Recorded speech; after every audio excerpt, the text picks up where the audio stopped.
Baik, Assalamualaikum warahmatullahi wabarakatuh. Perkenalkan, nama saya Fernanda dengan NIM 2102192.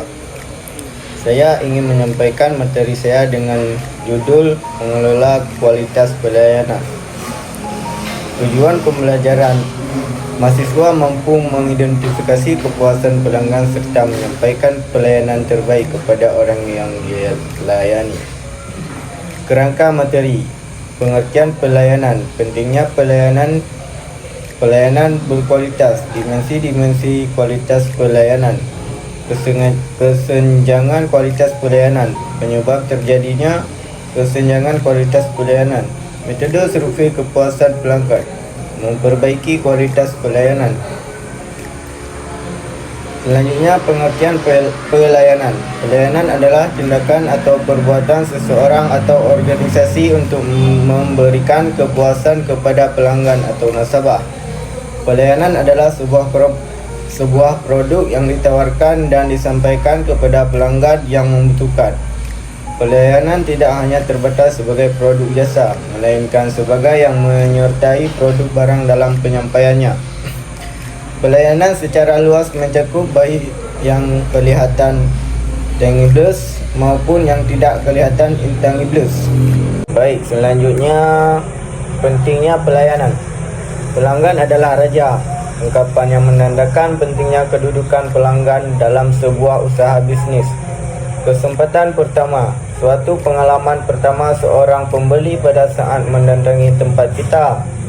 Pengalaman pertama ini biasanya sangat berpengaruh bagi keputusan seseorang pembeli untuk mau atau tidak mau datang kembali membeli produk kita. Pemberian kesan dan pengalaman pertama ini penting diperhatikan.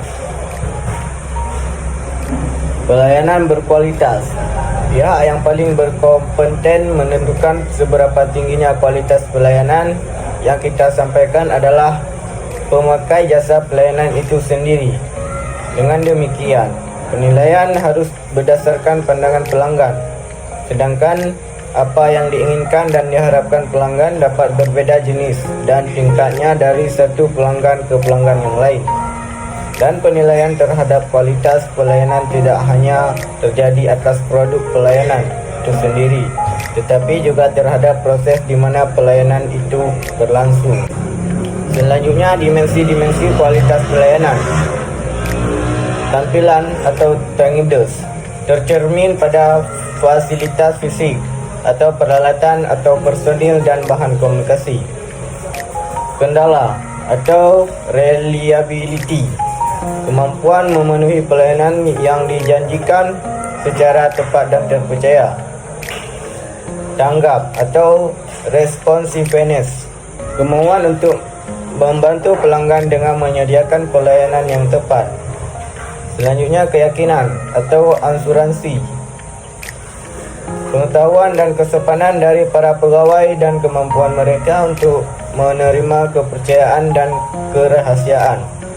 Empati atau empati, perhatian individual yang diberikan oleh perusahaan kepada para pelanggannya. Selanjutnya, kesenjangan kualitas pelayanan. Kesenjangan 1, kesenjangan antara harapan pelanggan dengan persepsi manajemen. Kesenjangan 2, kesenjangan antara persepsi manajemen dengan spesifikasi atau standar kualitas pelayanan. Kesenjangan ketiga, kesenjangan antara spesifikasi kualitas pelayanan dengan pelayanan yang dihantarkan.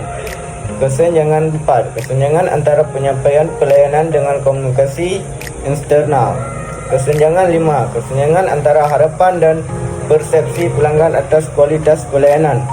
Kesenjangan kelima merupakan kesenjangan utama yang disebabkan oleh kesenjangan 1 sampai 4. Untuk menutup kesenjangan 5 perlu kesenjangan 1 sampai 4 ditutup terlebih dahulu. Selanjutnya, penyebab terjadinya kesenjangan kualitas pelayanan. Kesenjangan 1 terjadi karena manajemen tidak mengetahui dengan baik harapan pelanggan. Kesenjangan 2 terjadi karena standar kualitas pelayanan yang tidak tepat. Kesenjangan ketiga terjadi karena pelayanan yang tidak sesuai dengan standar. Kesenjangan 4 terjadi bila pelayanan yang diberikan tidak sesuai dengan yang dijanjikan.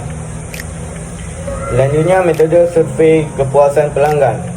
Sistem keluhan atau saran atau complaint and suggestion system mengisi formulir untuk menyampaikan hal-hal yang disukai yang tidak disukai. Selanjutnya, survei kepuasan pelanggan atau customer satisfaction survey. Pengukuran langsung yang dilakukan terhadap pelanggan, baik secara terpilih maupun acak atau tertulis maupun lisan. Workshopping dilakukan dengan cara mengaji seseorang yang bertindak pura-pura sebagai pelanggan potensial. Lost customer analysis menghubungi kembali pelanggan yang berhenti membeli atau lari ke pemasok lain. Selanjutnya, memperbaiki kualitas pelayanan. Melayani dengan sepenuh hati. Pelayanan yang baik pada akhirnya akan mampu memberikan kepuasan kepada pelanggan. Faktor utama yang berpengaruh adalah sumber daya manusia. Pembekalan sangat diperlukan melalui pendidikan dan pelatihan atau sebelum dan sesudah menjadi karyawan. Memperbaiki dimensi pelayanan atau yang tangibles dan intangibles. Selanjutnya, hal-hal yang perlu diperhatikan oleh segenap karyawan. Selalu ingin membantu setiap keinginan dan kebutuhan pelanggan sampai tuntas. Selalu memberikan perhatian terhadap permasalahan yang dihadapi pelanggan. Sopan dan ramah dalam melayani pelanggan tanpa melakukan diskriminasi dalam bentuk apapun. Memiliki rasa toleransi yang tinggi dalam menghadapi setiap tindak tanduk para pelanggan. Menjaga perasaan pelanggan agar tetap merasa tenang, nyaman dan menimbulkan kepercayaan. Dapat menahan emosi dari setiap kasus yang dihadapi, terutama dalam melayani pelanggan yang berperilaku kurang baik. Kesimpulan yang dapat saya sampaikan, dalam persaingan yang semakin ketat sekarang ini, aspek pelayanan menjadi salah satu keunggulan sangat kompetitif. Yang terutama menilai baik buruknya kualitas pelayanan adalah pengguna jasa pelayanan itu sendiri. Dimensi-dimensi pelayanan bisa digolongkan ke dalam yang tangibles dan intangibles. Produk jasa pelayanan menyertai produk barang dalam penyampaian kepada pelanggan. Kualitas pelayanan ditentukan justru ketika pelayanan itu sendiri sedang dihantarkan. Untuk bisa memberi pelayanan yang baik diperlukan mengetahui dengan tepat apa yang diharapkan oleh pelanggan. Sumber daya manusia menjadi unsur utama dalam menyampaikan pelayanan yang baik.